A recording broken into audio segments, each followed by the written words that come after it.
За сайн байцгаана амин нэмчтэй. Энэхүү бичлэгээр аватар гэх гайхалтай анимыг та нартай хүргэх болно. Ингээд олон юм ярилгүй бичлэгтэй орцгоё. Хавд дугаар үзэх штэ. Энэхүү аним маань 100 жилийн өмнөх явдлыг сөхөн дурсах явдлаар гардаг бөгөөд Анг найзуудынхаа тусламжтай галын эзэн Оозог ялж 100 жилийн дайныг дуусгуур болгожээ. Энэ явдлаас хойш дөрвөн үндэстэн эв найрамдалтайгаар хамтдаа амьдарсан боловч галын үндэстэн бүх зүйлийг оронгоороо өөрчилсөн юм.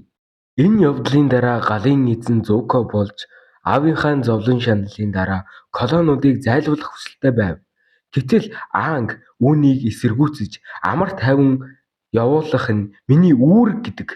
Мөн Соко ах бид хоёр тусалж чадна гэж хэлснээр эр зоригийг сэргээх хөдөлгөөн явагдаж эхэлдэг.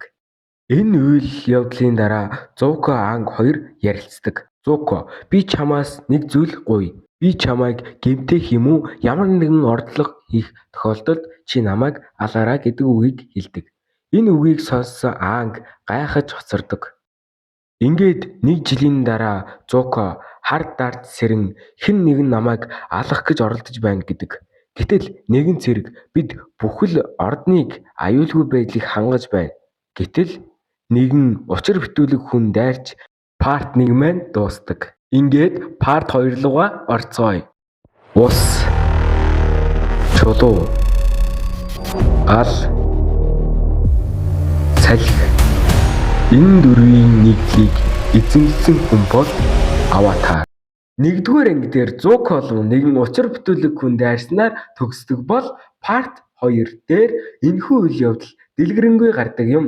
Тэгэхээр яг яасан бэ гэвэл тэр нэгэн учир битүүлэг хүн Зууко руу дайрч тулаан болж эцэст нь Зууко ялж яг ямар зорилгоор намайг алах гэж оролдсон бэ гэхэд чиний устгах гэж оролдож байгаа тэр колон болох Дуаю хот бол бид нар үеэс үед амьдарч ирсэн гэхэд Зууко дотроо уурн хүрч Дуаю бол үндэсний колониудын анхдагч хэлбэр юм гэж дотроо бодов. Ингээд үйл явдал Дуаю хотод эхэлдэг.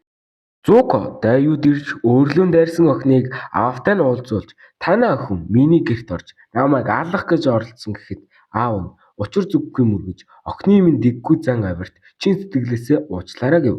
Гэхэд охин чи эр зоригийг сэргээх хөдөлгөөнд туслаагүй мөн анхааруулаагүйгээр яагаад устгана гэж урттайгаар хэлв. Зууко эв зоригийг сэргээх хөдөлгөөн бол энэ нэгдэлтэй байх хөдөлгөөн гэхэд охины аав эрхэмээ гуй миний гэр бүл энэ газар үеийн үед амьдарч байна. Энэ хот бидний цус хөлсөөр барьсан. Бид энд бусад хүний тэргүүн амьдрах хэрэгтэй гэхэд Зууко та бол гал үндэсний иргэд. Та бол гал үндэсний дотор амьдрах ёстой гэв. Би та нарт яг юу болоод байна гэхээр гал үндэст нь нэг газар дор биш тус тусдаа хот нээгээд амьдарч байгаа юм байна лээ л дээ. Ерөнхийдөө бол тэрийг Зууко эсэргүүцээд байгаа юм байлээ л дээ. Тэгээд охины аав мөчөөгөө өглгүй таныг ийм үйлдэл хийхийг Аватар зөвшөөрнө гэж үү гэхэд Зууко дурдсан сэдрэн аавынх нь тухай гардаг. Зууко аавыгаа өөрөөс нь эсэргүүцэж үйлдэл хийхийг зөвшөөрөлгүй шоронд хийжгсэн байдаг. Мөн аав нь шоронд байхдаа ч хүүгээ үзэн язсаар байдаг. Энэ дурсамжаа сансан Зуукогийн уур хүрч охины аавыг занлахийлэн энэ явдлын хойгуур Анг гал үндэсний эргийн хажуу нисэж захирагчийг хүргэж өгч байтал нэгэн цэрэг гарч ирж та гал үндэстэн мөн үү гэхэд тийм гэж толгой тогтол гал үндэсний захирагч Зууко буцахыг шаардсан. Мөн Зууко эв зоригийг дэмжихээ албан ёсоор татгалзлаа гэхэд Анг гайхан үлддэг. Мөн энэ хажуугаар дараагийн гол дүр болох Доор нь гарч ирэх бөгөөд чулуу удирддаг нэгэн юм.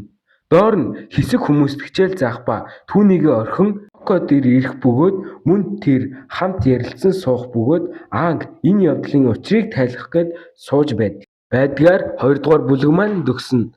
Лайк болон subscribe дараарай.